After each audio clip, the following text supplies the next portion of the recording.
205페이지 추정력은 자 밑에 물적 범위 2번 등기 원인 적법 추정 넘기시고 등기 절차도 적법 추정 3번 가장 첫 번째 얘기 나와있죠. 등기된 권리가 적법 추정 권리 적법 원인 적법 절차 적법이에요. 자 그럼 이제 여기서 뭐를 보느냐 등기된 권리적법 중 3번에서 2번 봅니다. 동그라미 2번. 근저당권 등기가 박혀 있으면 근저당권 있는 걸로 적법추정 되겠죠? 그 다음 피담보채권 존재도 추정된다. 밑줄.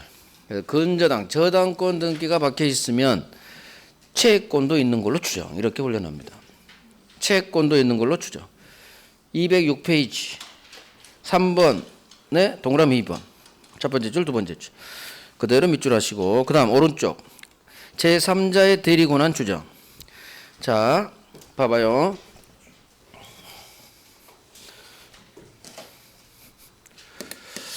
갑, 을, 병이에요. 병이 갑 소유 아파트를 샀는데 갑한테 산 게 아니고 을이 찾아와서 나는 갑의 대리인입니다 해서 대리인으로부터 사서 등기를 박았어요. 자 나중에 갑이 찾아와서 이놈이 지 대리인이 대리권 안 줬대. 그래서 돌려달래. 등기 말소하래. 무슨 얘기냐? 등기 박은 놈이 소유자 본인으로부터 산 게 아니라 제3자 누군가로부터 사서 등기 박은 경우 이놈한테 대리권이 있는 걸로 추정. 이게 바로 등기의 추정력이에요. 등기의 추정력은 당사자 아닌 제3자로부터 샀을 때 이놈한테 대리권이 있다고 추정. 자, 대리권이 있다고 추정되니까 이 등기를 바꾸면 당신 소유권 적법합니다. 두 번째, 제3자에 샀어도 이 3자에게 본인 갑의 대리권이 있다고 추정돼요.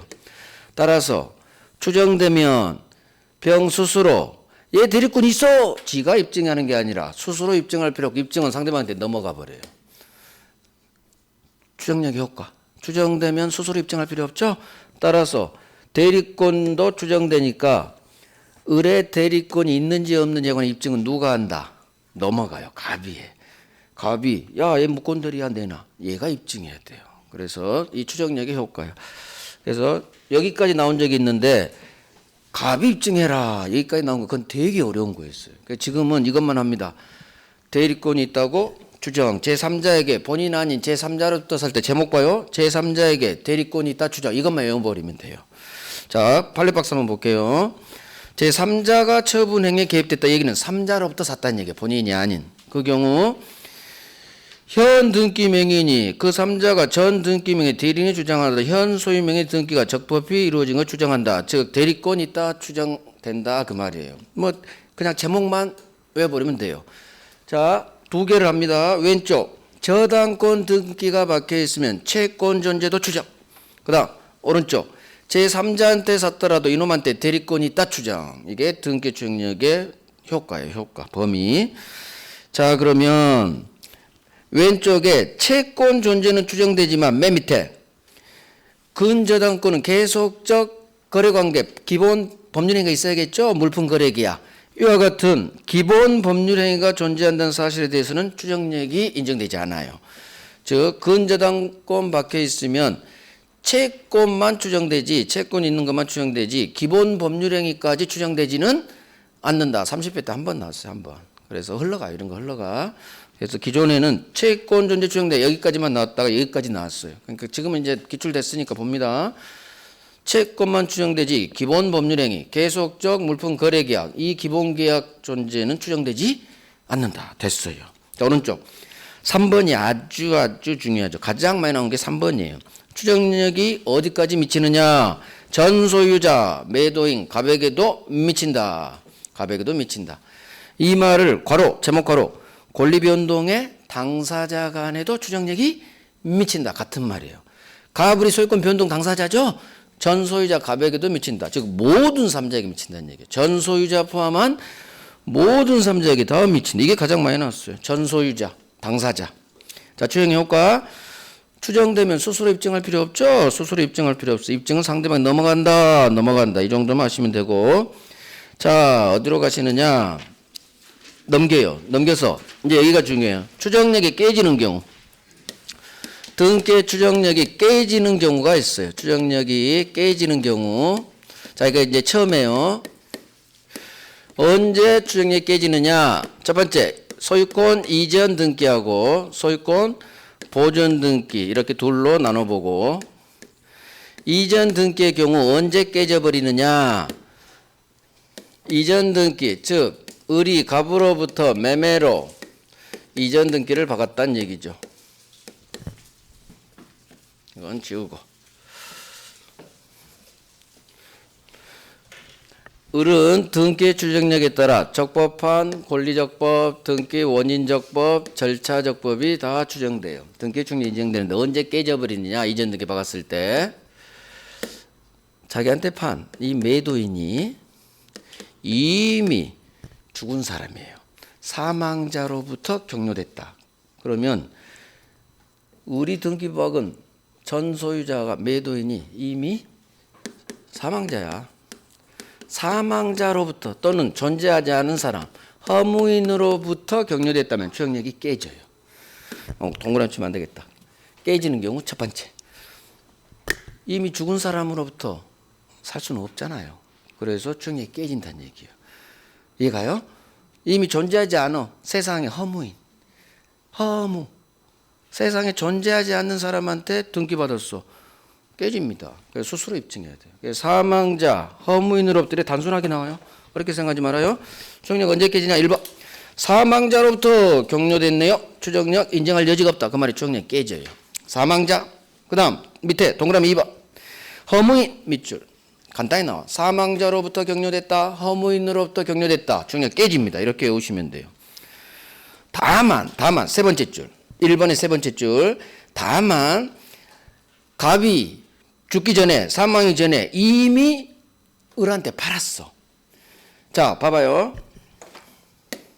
이건 한번 흘러간 시로 나왔는데 갑이 을하고 매매 계약을 했어요. 5월 1일 날. 그런데 그 후 사망해요. 그 후 사망. 두 달 후. 그때는 사망하기 전에 이미 계약이 있었죠. 따라서 을은 이 갑으로부터 상속인 갑 다시가 아닌 지계약 상대방인 전에 계약했잖아. 따라서 등기받은 경우, 이 경우라면 추정력이 깨지지 않아요.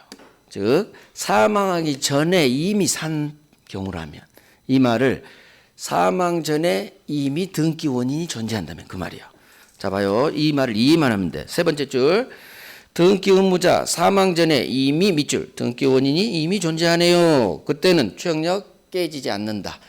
이미 샀으니까 등기 받을 때 이 사람이 죽은 상태에도 죽은 후 등기는 격려돼요. 괜찮다는 얘기예요. 그래서 원래는 원칙 사망자로부터 격려되면 깨지지만 이미 사망 전에 등기 원인, 즉 매매로 적어놔. 매매. 이미 이 사람이 죽기 전에 매매 계약이 체결되어 있었다면, 이 말을 사망 전에 이미 등기 원인이 존재한다면 이렇게 나와요. 판례 문구라. 그러면 깨지지 않는다. 그래서 사망자 허무인 예외. 다음에 보존 등기. 보존 등기는 첫 번째 줄. 소유권이 진실하게 보존, 이건 시험 안 나와요. 그냥 읽기만 해요. 소유권이 진실하게 보존되어 있다는 사실에 관해서만 추정력이 있다. 따라서 보존 등기 추정력은, 자 봐요. 소유권 보존 등기는 언제 돼요? 언제? 소유권 보존 등기는 처음에 첫 등기죠. 따라서 보통 신축 건물, 그때 보존 등기가 태어나요. 따라서 언제 보존 등기 추정력이 깨지느냐? 보존 등기 명의자가 건물을 신축한 게 아니네, 이게 밝혀졌어요. 갑 명의로 소유권 보존 등기가 박혀 있는데 갑이 신축한 게 아니야. 그러면 깨져버립니다. 그래서 보존 등기는 건물 신축한 게, 보존 등기 명의자가 건물을 신축한 게 아니라면 깨진다. 이렇게 단순하게 나와요. 자, 동그라미 2번. 건물 보존 등기 명의인이 건물을 신축하지 않은 걸로 밝혀졌어. 네가 신축하지 않은 거야. 깨져요. 보존 등기는 깨집니다. 자, 두 번째 주 읽습니다. 그런데 보존 등기 명의자가 저 샀어요. 이전 소유자로부터 부동산을 샀다고 주장해요. 그런데 문제는 전 소유자는 갑은 양도 사실을 부인해. 그러면 역시 깨져요. 이 두 개가 나와요. 자, 정리합니다. 자, 봐요. 을이 소유권 보존 등기를 박았는데 원래 보존 등기 박았다는 얘기는 을이 건물을 신축했거니라고 인정이 되는데 사실은 이놈이 갑으로부터 매매한 매수냐 매수인. 아까 했죠? 매수인이야. 사실 이놈이 신축자야. 이와 같이 보존 등기 박은 놈이 건물을 신축한 게 아니죠. 갑이 신축했죠. 그러면 보존 등기 추정력은 깨져요. 그러면 얘가 이제는 등기 추정력 못 받으니까 지가 스스로 입증해야 돼. 중에 깨지니까. 그래서 판사님 저 샀어요. 입증해서 그러셨어요 하면 유효. 모두 생략 등기. 그런데 문제는 판사님 저 샀어요 했는데 팔아제낀 이놈이 안 팔았대. 그러면 역시 깨져요. 인정해주면 모를까. 역시 부인해버리면 같이 깨진다.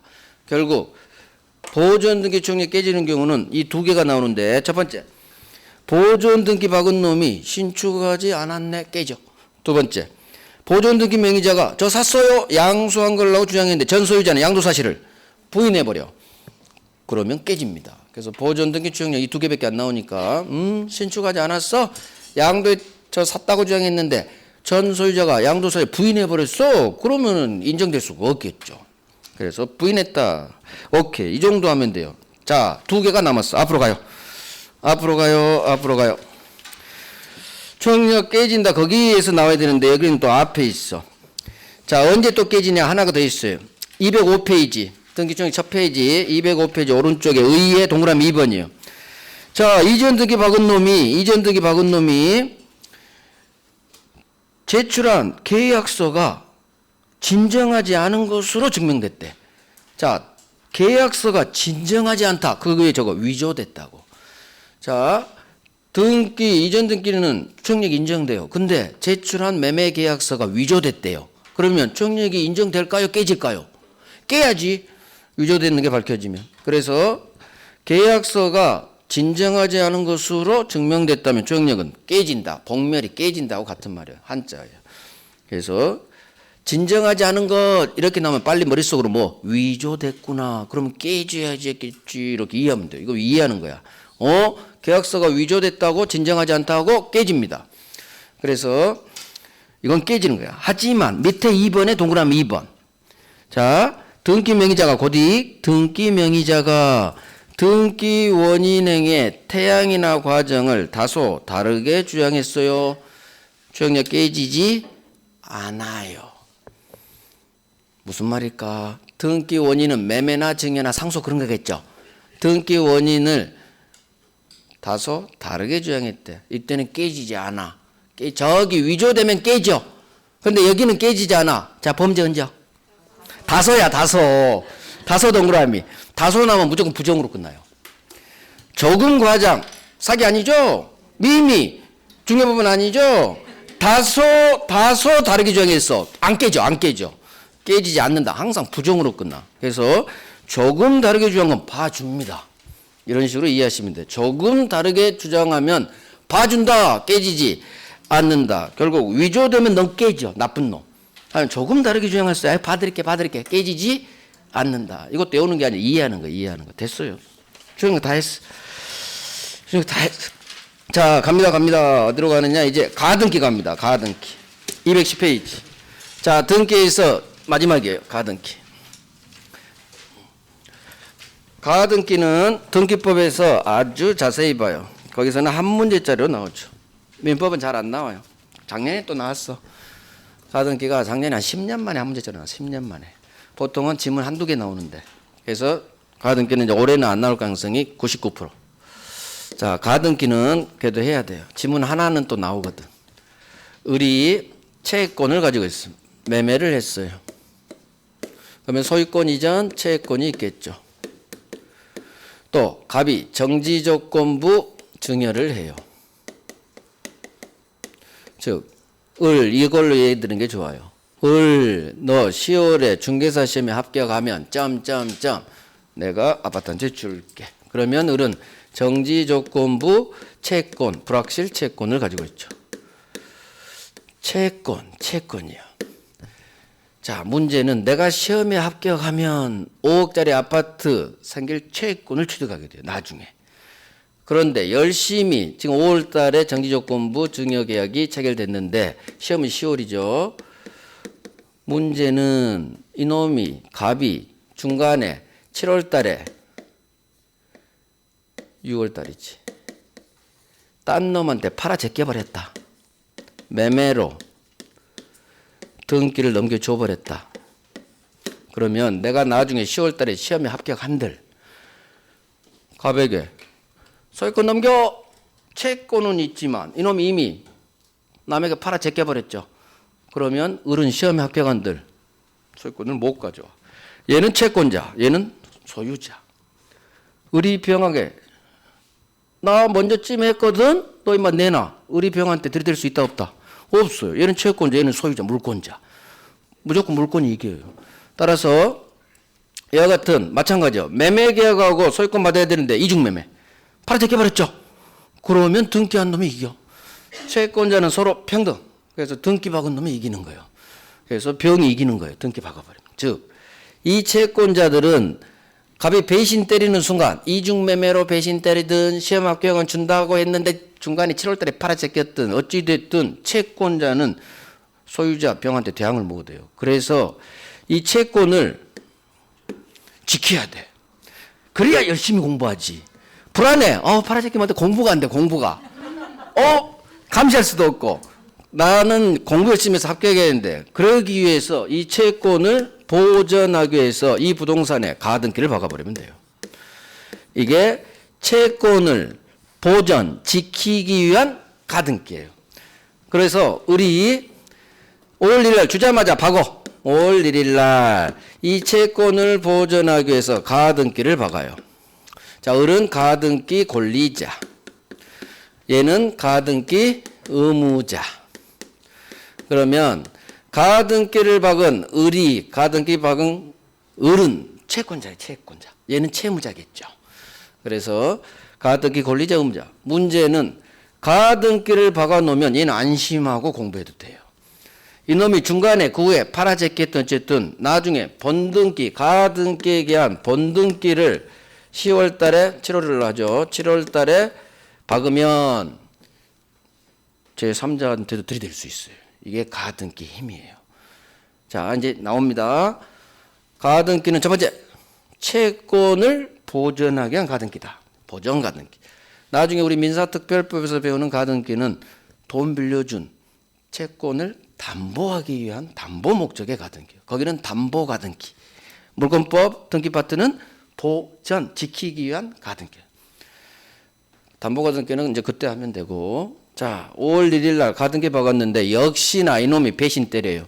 6월 1일 날 팔아서 바로 6월 1일 날 등기. 3자에게 등기했어. 그러면 공부하다가 너 임마 팔았어? 나 가등기 권리자야. 제3자에게 또는 갑한테 말수해. 나 가등기 권리자니까. 내 권리 침해야. 말수해. 제3자 등기 말소 청구할 수 있느냐? 없어요. 첫 번째, 가등기는 아무런 힘이 없어.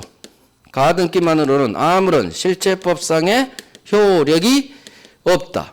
아무런 실체법상 효력이 없어. 그래서 시험지문에 이게 떠요. 가등기 후 제3자 등기가 격려됐다 하더라도 이 3자 등기 말소하세요. 말소하세요. 청구할 수 없어요. 절대 가등기 상태로는 아무것도 할 수 없다로 끝나야 돼. 3자 등기든 혹시 무효 등기든 절대 말소하세요. 가등기 상태로는 아무것도 못해요. 이걸 외워야 돼. 가등기 상태로는 아무런 힘이 없다. 아무런 실체법상의 력이 없다. 첫 번째 올 것. 아무런 힘이 없어. 가등기 상태만으로는 가등기 권리자는 본등기를 해야 힘이 생기지 가등기 상태로는 즉 본등기 전에는 아무런 실제법성 효력이 없어요. 그래서 제3자 등기 파라제껴도 이 상태에서는 아무것도 못해. 말소하세요. 이걸로 또요. 할 수 없다. 말소 나오면 할 수 없다로 끝나야 돼. 첫 번째 질문. 두 번째. 가등기가 밖에 있으니까 등기의 추정력이 인정되느냐? 가등기는 아무런 힘이 없어. 똑같아. 아무런 힘이 없어. 등기의 추정력도 인정되지 않아요. 등기의 추정력은 본등기에만 인정돼. 본등기. 아까 배웠던 추정력은 본등기. 이 시험지면 어떻게 뜨느냐? 이 지문이. 가등기가 있다고 해서 을이 갑에 대해 어떤 뭔가를 청구할 법률 관계가 존재한다. 추정되지 않는다. 추정이라는 말이 반드시 떠요. 그럼 가등기는 추정력이 인정되지 않는다. 이게 가장 많이 나와. 5번. 가등기에는 등기 추정력이 인정되지 않는다. 5번. 5번. 정답지 뭐. 그래서 가등기에는 어떤 법률 관계를 청구할 그런 법률 관계가 추정되지 않는다. 추정력이 인정되지 않는다라 부정으로 끝나야 돼요. 그 다음 자 따라서 가등기 상태로는 아무런 힘이 없죠. 아무런 힘이 없어. 말소에 이런 것도 없고 추정력도 인정 안 되고 아무런 힘이 없어. 그러면 을은 본등기를 박아야지 힘이 생기죠. 자 이제 본등기 박으려고 합니다. 시험 합격했어. 자 편의상 7월 1일로 하기 때문에 7월 달에 시험이 있다고요. 합격했어. 그러면 을은 가등기에게 본등기를 박아야 되는데 이놈이 한 달 전인 6월 1일 날 이미 소유자가 등기부 등본상 밖에 있네? 그러면 7월 1일 본등기를 박은 을을 본등기를 박아야 할 가등기자 을은 자기랑 계약한 갑한테 본등기 청구하는 거지. 현재 소유자인 7월 1일 달 소유자는 얘예요. 현재 소유자인 병에게 본등기 주세요 해야 되는지 즉 가등기에게 한 본등기 청구는 갑한테 해야 되는지 전 소유자 또는 현 소유자인 병에게 해야 되는지 자 돌 좀 찍어. 누구한테 한다? 가등기에게 한 본등기 청구는 갑에게 해야 돼요. 전 소유자에게. 현 소유자 아니에요. 병 아닌 전 소유자. 이유 왜 갑한테 해야 돼요? 병이 아닌 채권자니까. 채권자는 자기랑 계약한 놈은 갑이에요. 가등기 권리자, 가등기 의무자. 그래서 자기랑 계약한 지채무자는 갑이야. 그래서 가등기 박을 때 당시 의무자인 전소유자, 갑을 상대로 본등기. 그래서 본등기 청구 상대방은 전소유자. 이런 게 나와. 이건 왜? 채권이니까. A랑은 아무런 계약 관계가 없죠? 지채무자 아니에요. 그러니까 자기랑 계약한 갑에게 본등기 청구한다. 자, 드디어 7월 1일 날 청구해서 본등기 박았어요. 본등기를 하면 7월 1일 날 박았지만 순위는 소급해요. 순위는 소급해. 순번은 소급 외워야 돼요. 순번이 소급한다는 얘기는 5월 1일자 가등기 박은 대로 소급해서 다른 놈 이겨버린다는 얘기예요. 그래서 얘를 지채권을 지키기 위해서 가등기 박은 거죠.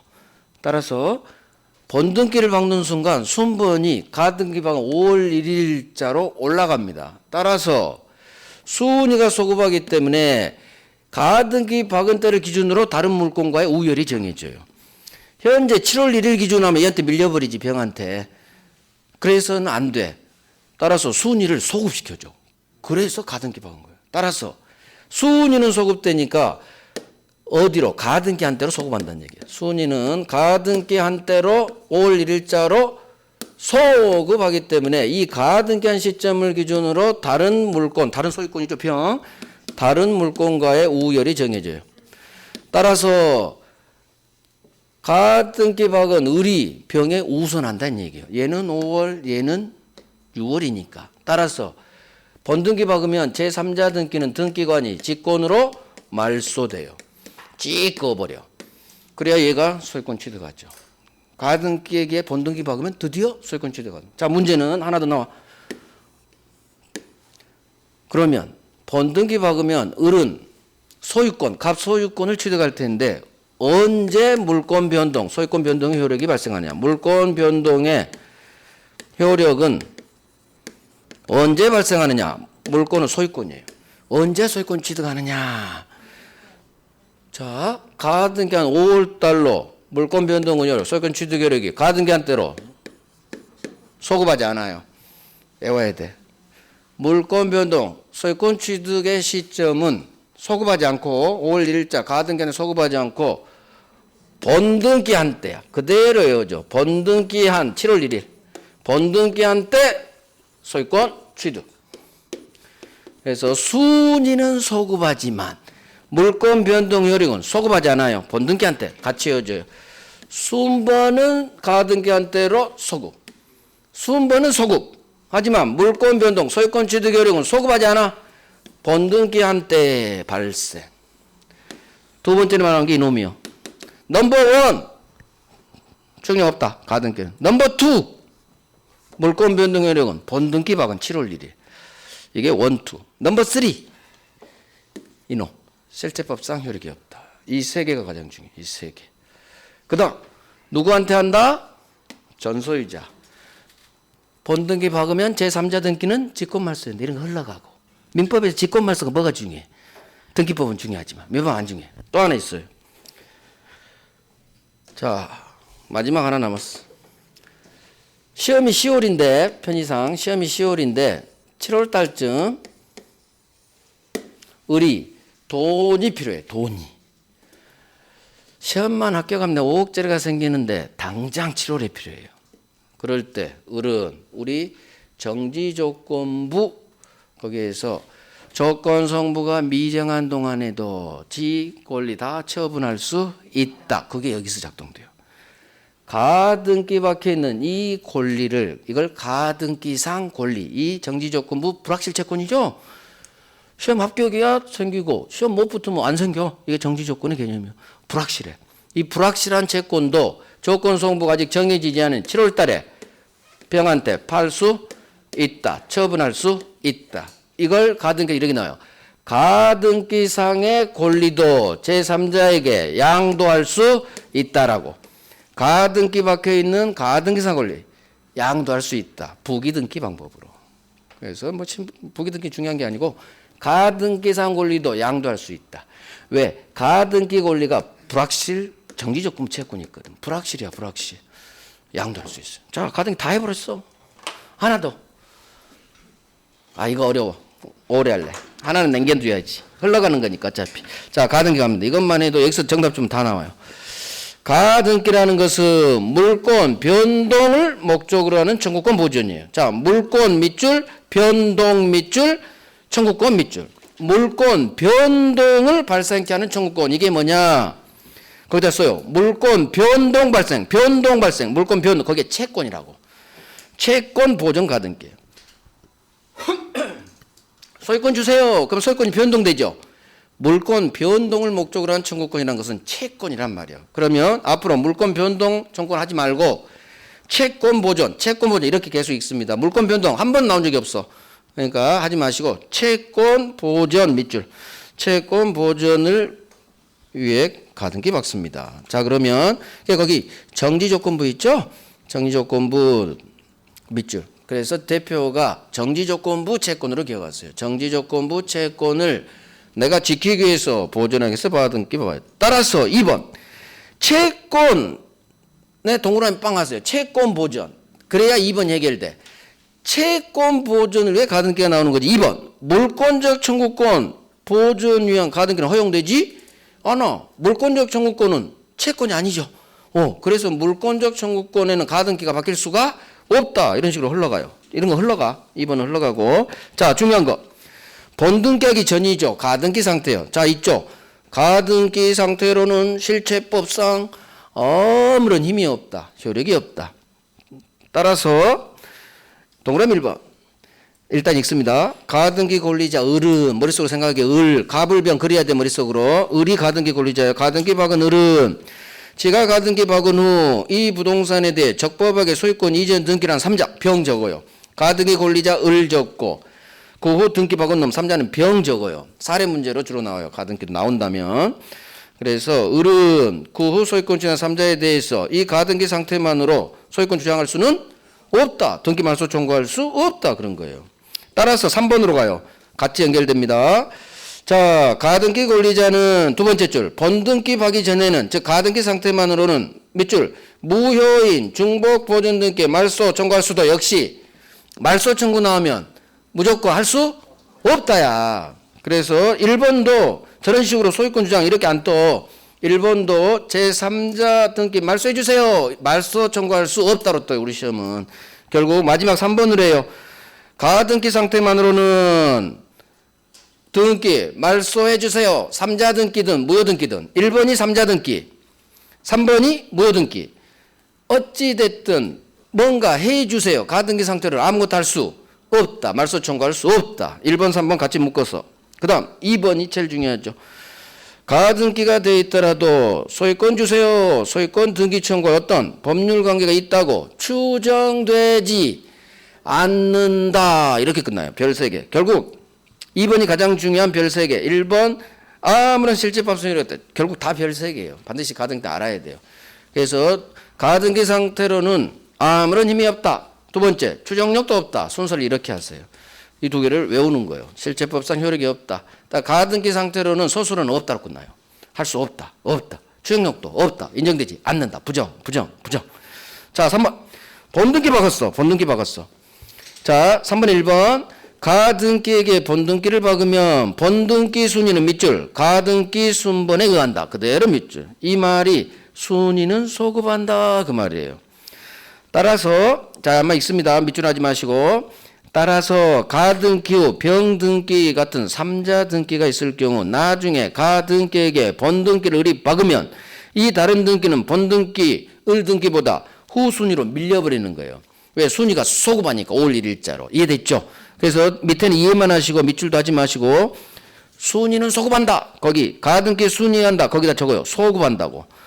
본등기 순위는 가등기 한대로 소급한다. 가등기 순위한다. 그 말이 소급한다. 이런 식으로 나와요. 우리 시험은. 자, 그 다음 순위는 소급. 따라서 2번 가등기 후 이루어진 제3자 등기죠. 가압류 등기든 저당권 등기. 거기다 적어. 제3자 등기라고. 가등기 후 이루어진 제3자 등기는 무슨 등기든지 간에 다 직권 말소. 이것도 우리 시험 민법에 또. 그래서 가등기 후 격려된 제3자 등기는 소유권이든 가압류든 저당권이든 다 말소. 직권 말소. 자, 중요한 게 3번이죠. 그러면 본등기 박았을 때 소유권 언제 취득하느냐. 물권 변동의 효력 발생 시기는 자 밑줄 본등기 박은 때. 가등기한테로 소급하지 않아요. 순위만 소급. 물권 변동의 효력은 소급하지 않는다. 이렇게 외워야 돼. 그래서 본등기한테 순위는 소급. 물권 변동에는 소급하지 않고 본등기한테 이렇게 옵니다. 여기 별 3개. 본등기한테 어마어마하게 나와요. 그래서 추정력 없다. 저기 5번. 본등기한테 여기 4번. 가등기에서 가장 많은. 나머지는 다 한 번, 2번씩 밖에 안 나왔어. 하지만 이놈들은 한 문제짜리를 안 나와도 꼭 종합 문제 나올 때 한 지문씩 등장해. 한 지문씩. 그것도 정답 지문이야. 오케이. 자, 오른쪽 갑니다. 절차상 문제. 자, 가등기에 의한 본등기 청구권은 밑줄 채권적 청구권이에요. 이유 채권자죠. 가등기 권리자는 채권자야. 이걸 인식해야 돼요. 채권 보존이니까. 나 채권자가 주세요 하니까 본등기 주세요 하니까 성질은 물권적 청구권이 아닌 채권. 그러면 누구를 상대로 채권 행사하겠어? 채무자겠지. 따라서 가등기 의무자인 현재 소유자가 아니라 가등기 의무자인 전 소유자 밑줄 갑 적어요. 현 소유자 병 적으시고. 사례로 공부하는 거예요. 갑이 아닌 병이 아닌 전 소유자 지채무자죠. 지채무자인 전 소유자 상대로 본등기 청구합니다. 전 소유자. 오케이. 5번은 뭐냐? 자, 일단 읽어볼게요. 그냥 하나, 둘, 셋, 네 번째 바로 갑니다. 가등기상 권리도 가등기에 대한 부기등기 형식으로 양도할 수 있다. 그렇게 적어요. 에이, 오른쪽 기출이 좋네. 오른쪽 기출 봐요. 이렇게 나와. 가등기된 소유권 이전 청구권, 즉 가등기상 권리도 가등기에 대한 부기등기 방법으로 타인에게 양도될 수 있다. 자, 그러면 왼쪽으로 가요. 네 번째 줄이야. 제가 밑줄 칠한다 밑줄. 가등기상 권리를 가등기에 대한 부기등기 형식으로 격려하지 말고 양도할 수 있다. 그렇게 고쳐버리면 오른쪽 기출이 돼요. 가등기상 권리도 조건 성부 전에 7월 달에 양도할 수 있죠. 불확실 채권도. 그래서 조건에서는 처분할 수 있다. 상속된다. 거기로 나오고 여기는 이 지문으로 떠요. 믿을만 해요. 결국 가등기에서 하나 빼놓고 다 했어요. 하나 빼놓고. 가장 중요한 게, 자, 이제 정리, 항상 정리가 들어가야 돼. 중요한 것부터. 가등기 상태만으로는 아무런 힘이 없다. 이걸 외워야 돼요. 본등기 받기 전에 아무런 힘이 없어. 가등기. 따라서 제3자 등기, 무효 등기, 말소 종갈 수 없다. 지문 하나. 가등기는 등기 추정력 인정되지 않아요. 추정력 인정되지 않는다. 이걸 어떤 법률관계를 청구할 법률관계가 인정되지 않는다. 이런 거. 추정력 없다. 이 두 개. 그 다음. 가등기에서 본등기를 봐가 힘이 생겨. 본등기 봤는데 본등기는 누구? 자기 채무자. 전 소유자. 갑을 써. 병 아니에요. 병 아니에요. 그래서 가등기에 대한 본등기 청구권은 채권자가니까 채권적 청구권. 채권적 청구권. 그 다음에 이게 중요하죠. 본등기 박으면 순번은 가등기 한 2달 전으로 거슬러 올라가요. 5월 1일자로. 그래서 그 상태 기준으로 다른 물건과 우율이 정해져요. 따라서 본등기 박은 순간 순위가 소급하니까 가등기 후 한 달 후 경리 6월 1일자 병등기는 직권 말소. 직권 말소. 하지만 순번만 소급하지 소유권 취득이라는 물권 변동 효력 발생 시기는 소급하지 않고 언제? 본등기 박은 때. 본등기 박은 때 소유권 취득. 본등기 박은 때. 결국 지문 하나, 지문 둘, 지문 셋, 지문 넷, 지문 다섯, 지문 여섯, 지문 7개. 여기서만 지문 7개가 나와요. 그래서 끝. 자, 소멸 빨리 가버립니다. 이제 물권 소멸만 남았어. 등기 다 했어요. 등기. 그래서 등기는 오늘 본 중간생략 등기, 등기 청구권, 추정력, 가등기. 여기서 10지문이 나온다. 2문제. 종합 문제로. 간혹 이제 한 문제씩 뜰 때도 있고, 종합 문제로 10지문이 나올 때도 있고. 전체 다 하셔야 돼. 자, 물권 소멸 215페이지. 멸실, 혼동, 소멸시효, 포기가 공통 소멸사. 자, 멸실 2번 봅니다. 토지가 포락됐대요. 포락은 물에 잠긴 걸 말해. 그러면 땅이 바닷물에 푹 잠겨버렸으니까 소유권은 날라갔지. 멸실이니까. 문제는 그 뒤가 시험 한번 나와요. 자, 토지가 포락되면 종전 소유권은 영구적으로 소멸하는데 그 후 나중에 성토됐어. 즉 성토라는 얘기가 물에 잠긴 걸 개간, 간척지 있죠? 흙 덮었어. 토지가 생겼죠. 그렇다 하더라도 종전 소멸한 소유권이 부활하지 않아요. 그래서 한번 포락되면 그냥 나중에 성토돼도 살아나지 않는다. 이런 식으로 흘러가요. 이런 거. 자, 넘깁니다. 소유권 소멸시 안 걸려요. 그 다음 점유유치권도 점유하는 한 안 걸려. 그 다음 저당권 피담보채권이 있는 한 안 걸려. 결국 소멸시에 걸리는 권리는 용익물권만. 그래서 우리 지역권에서 소멸시에 배우는 거예요. 시험은 지역권만 나왔어. 지역권만. 그래서 용익물권 지역권 소멸시에 걸린다. 포기 의사표시죠. 단독행위죠. 따라서 포기합니다. 186조 등기해라. 그 다음에 2번 지상전세권에 저당권자가 있을 때는 당연히 저당권자 동의 받아야 포기가 되겠죠. 이놈의 이익을 위해서. 동의 없이 포기하지 못한다. 자, 이제 혼동이죠. 자, 혼동 다시 한번 합니다. 혼동은 제한물권자가 소유권 취득했죠? 그러면 혼동으로 필요 없는 제한물권을 소멸시켜요. 자, 다시 정리해요. 혼동은 갑을 병으로 나오니까 눈을 크게 뜨고 갑 소유 부동산의 을이 지상권자든 전세권자든 저당권자든 어찌됐든 이놈이 소유권을 취득. 갑이 먹든 을이 먹든 상관없어요. 소유권과 제한물권이 갑이든 을이든 한 사람에게 귀속된다면 필요 없는 지상전세 저당권 같은 제한물권이 소멸. 이게 혼동의 법리라고 해요. 법 조문에 따라. 자, 소유권하고 제한물권이 혼동이 일어나면 제한물권이 소멸. 하지만 예외가 있죠. 뒷놈이 있어. 후순위 권리자가 있거나 또는 이 지상전세권의 저당권과 같은 제3자 권리가 있다면, 즉 뒷놈이 있다면 혼동으로 소멸하지 않아요. 그래서 뒷놈 병이 있는지 없는지 그것만 찾아내면 돼요. 이게 기본이에요, 기본. 이제 찾아냅니다. 읽고 찾아내는 거예요. 외우는 게 아니라. 자, 소유권과 제한물권 혼동. 자, 제한물권이 원래 소멸합니다. 따라서 예를 들어 1번의 두 번째 줄 갑토지 을지상권. 그런데 지상권자 을이 소유권 취득했죠. 병이 없죠. 둘밖에 없죠. 그러니까 지상권은 소멸. 자, 그런데 그냥 순서로 갈게요. 2번 갑토지의 을이 지상권, 병이 저당권. 그런데 누가 혼돈? 두 놈, 갑을병이니까 제한물권 두 놈이 나왔죠. 을지상권, 병저당권. 자, 제한물권 두 놈이 나왔어. 누가 혼동이 일어나는지 봐야 돼. 을이 일어나는지 병이 일어나는지 두 놈 나오면. 제한물권자가 이와 같이 을병 두 놈 나오면 누가 혼동이 일어나는지 봅니다. 누가 소유권 먹었어? 병이 먹었네. 병이. 그러면 병 뒤에 놈이 있어요, 없어요? 없어. 지가 꼬레비죠. 지 뒤에 놈 없어. 이때는 소멸이에요. 혼동이 일어난 병저당권은 소멸. 즉 무슨 얘기냐? 봐요. 갑에 을이 지상권이 있고 병의 저당권 무슨 권리인지 아무 상관없어요. 을이 혼동이 일어나면 뒤에 놈 병이 있죠. 따라서 이 경우는 뒤에 놈이 있으니까 을의 지상권은 소멸하지 않아. 하지만 병이 혼동이 일어났어. 소유권하고. 그러면 병 뒤에는 아무도 없죠. 따라서 이놈은 혼동으로 소멸하는 거예요. 그래서 뒤에 놈 있을 때만 소멸하지 않고 병이 먹었을 땐 뒤에 놈 없죠? 지가 꼬레비네. 소멸하는 거예요. 이것도 3번 나왔어요. 여기도 별 3개. 2번. 이건 처음 했어. 1월달에 안 했어.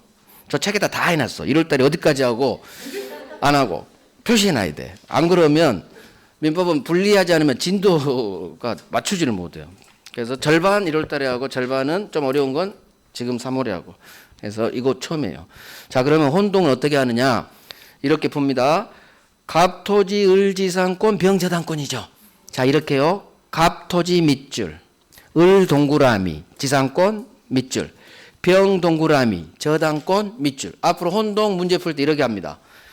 갑토지 소유자는 밑줄, 제한물권자가 나오죠. 을병. 그러면 사람 을 동그라미, 병 동그라미. 그 다음에 을이 무슨 권리인지는 밑줄 해야 될 거 아니에요.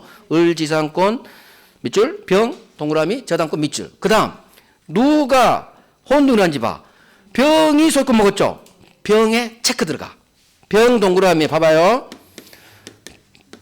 을 동그라미 권리, 병 동그라미 권리, 갑은 밑줄. 그러면 병이 소유권 먹었죠. 여기에 체크. 그러면 체크 들어가. 그러면 항상 혼동이 일어난 이 체크된 놈이 소멸하느냐 소멸하지 않는다로 떠요.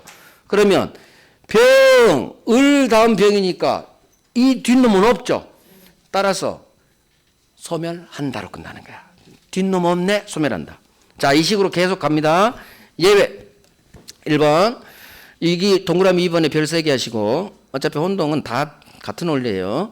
자, 제한물권이 3자 권리 목적. 자, 지상권 을. 이 지상권의 병 저당권이죠. 그 위의 경우니까 갑소유 토지를 전제로 해요. 갑소유 토지 을 지상권. 을 동그라미 지상권 밑줄. 이 지상권에 대해 병이 저당권 잡고 있죠. 그러면 병 동그라미 저당권 밑줄. 지상권이나 전세권을 저당권이 잡고 있으면 항상 누가 혼돈이나 지상권이 소유권 먹어요. 자, 어찌됐든 지상권자 을이 소유권 취득했죠. 문장 봐봐. 누가 소유권 먹었어요?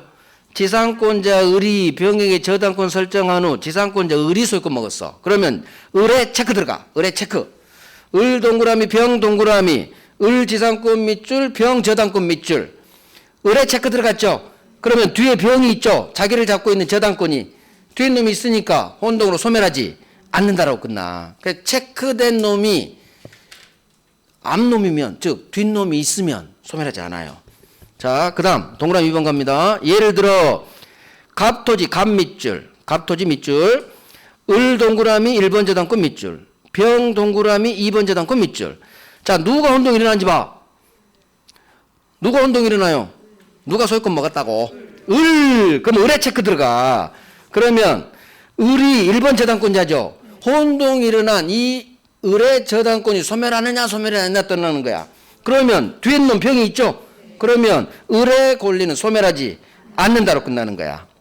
다만 2번 저당권자 병이 소유권 먹을 때는 지가 꼬레비죠. 그러면 소멸하는. 그게 저기 2번이요. 그 밑에는 하지 마. 괜히. 저 2번으로 해결하면 돼요. 고딕으로. 그래서 혼돈 이렇게 해결합니다. 소유자 밑줄, 제한물권자 동그라미, 동그라미, 해당 권리 밑줄, 밑줄 뒤에 나와. 누가 을이냐 병이냐, 누가 소유권 먹는지. 먹은 놈한테 체크. 을이 혼동이 났어. 소멸하지 않고. 병이 먹었어. 지가 꼬레비죠. 소멸. 이렇게 찾아가면 돼요. 자, 또 찾아갈 거야. 3번. 소유권과 임차권이 일단 있습니다. 한 놈한테 귀속하면 임차권은 비록 채권이지만 혼동의 법리를 작동시켜줘요. 세입자가 샀죠. 임차권 필요 없지. 전세권이나 임차권 같이 취급합니다. 혼동으로 소멸. 근데 문제는 이 임차권이 대항력을 갖추고 있어요. 자, 대항력을 갖춘 임차인은 전세권이라고 생각해버려요. 그러면 이 임차권이 대항력권을 갖췄고 그 후 저당권이 설정됐어. 그러면 임차권이 있고 그 후 저당권 태어났죠. 그러면 임차권 동그라미, 저당권 동그라미. 자, 사람이 두 놈이야. 을 임차인 병 저당권 생각해요.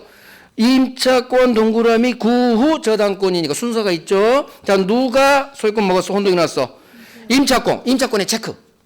임차권 체크. 그럼 뒷놈 저당권자가 있죠. 따라서 이 임차권은 혼동을 소멸하지 않는다고 끝나. 그래서 가불병이 안 나오고 이렇게 문장으로도 나와요. 그러면 권리의 동그라미. 단 대항력이 있는 임차권을 전제로 하는 거예요. 이건 전세권과 비슷해지려면 대항력이 있어야 되거든.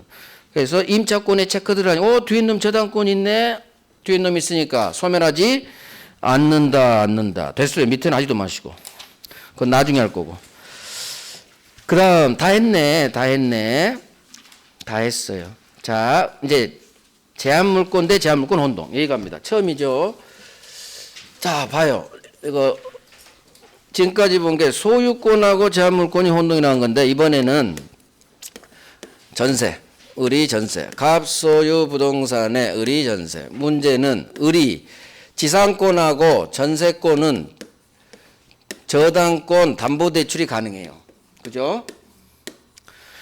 전세권 담보로 저당권 설정, 지상권 담보로 저당권 설정. 그러면 제한물권 대 제한물권 혼동은 이 경우밖에 없어요. 전세권, 지상권이라는 제한물권하고 저당권, 제한물권이 이렇게 을병이 혼동이 일어나. 을이 이걸 샀든 병이 이걸 샀든 상관없어요. 제한물권, 전세권하고 저당권이 한 놈한테 귀속됐어. 그러면 제한물권이 혼동이 일어났죠. 둘 중 하나는 죽어. 누가 소멸할까? 혼동으로. 전세권이 소멸할까? 저당권이 소멸할까? 항상 오른쪽 놈이 소멸해. 잡고 있는 놈이. 아까 갑소유에 이렇게 혼동이 일어나면 전세권이 소멸하죠. 오른쪽 놈이 소멸해. 왼쪽 놈이 더 커요. 이게 대고 이게 소고, 전세 저당권은 이게 대고 이게 소예요. 몰라도 돼. 그냥 오른쪽 놈이 소멸한다. 즉 전세권을 잡고 있는 저당권이 한 놈한테 혼동이 일어나면 오른쪽 놈 무조건 제한물권은 저당권이 소멸한다. 오른쪽 놈이. 그렇게 외워버려요. 저당권이 소멸한다. 이것만 하면 돼요. 이게 법 조문인데, 자, 봅니다. 예를 들어 두 번째 오른쪽 갑토지에 대한 지상권자 을이 이 지상권 위에 병에게 저당권을 설정했어. 자, 그런데 병이 지상권 위에 저당권이니까 병은 저당권자죠. 지상권 잡고 있는. 자, 저당권자 병이 지상권을 취득했어. 그러면 저당권하고 지상권이 한 놈한테 귀속됐죠. 제한물권 혼동이 일어났죠. 무조건 저당권 소멸이야. 볼 것도 없어.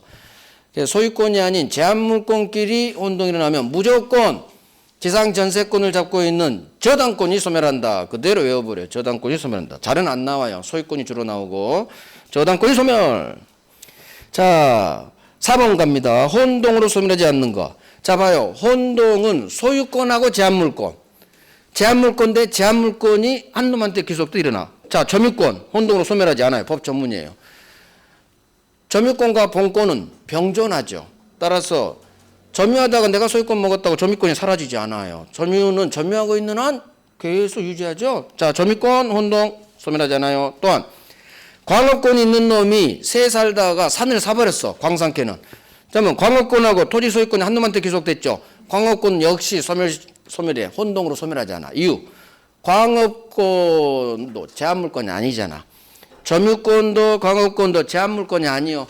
따라서 다 소유권하고 같이 병존하는 거지 혼동의 법리가 적용되지 않아요. 무슨 얘기냐? 점유광업권은 제한물권이 아니죠. 그러니까 소유권 취득에도 소멸하지 않지. 제한물권이 소멸하는 거예요. 소유권을 제한하는 병존이에요. 우리 시험에 나온 게 두 놈이야. 점유권, 광업권. 외우면 돼요.